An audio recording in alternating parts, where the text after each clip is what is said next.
हाय सांग माने आज चलतु मु घांट तरकारी बनैबी प्रेशर कुकर रे आ केमती कोन बनाउची आपण माने फास्ट रु लास्ट जंगे वीडियो देखिले आपण जानि परिबे। घांट तरकारी पई मु एडी कखारु आलू सारू कदली गाजर जहा मो पाखरे परिबा थिला मु सब काटिछि।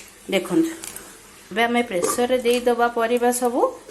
एटी घांट तरकारी पई मु काली राती रु 2 कप बुट डाली बतुरी की रखिथिली। चलंतु आकु भी छाणी के हमें देई दबा प्रेशर रे। हलदी देदेली अनुसार लुण देदेली।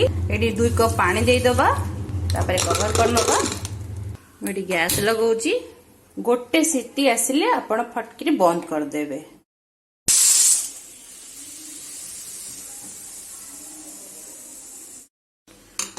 देखंतु गोटे सीटी रे मोर सिजी जाईची भल्ला भाबरे।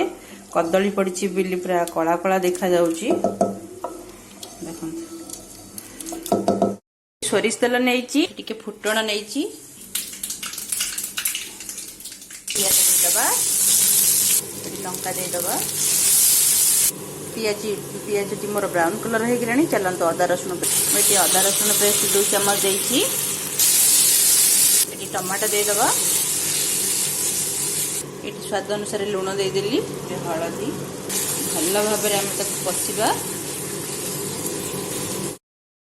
मसला मोर रेडी हो गले। चलतु मुझे टिके गरम मसला देइछि मसला रे पके दबा। देखंतु घांट तरकारी मोर बे रेडी हो गलानी। ऊपर धनिया पत्र दे दबा।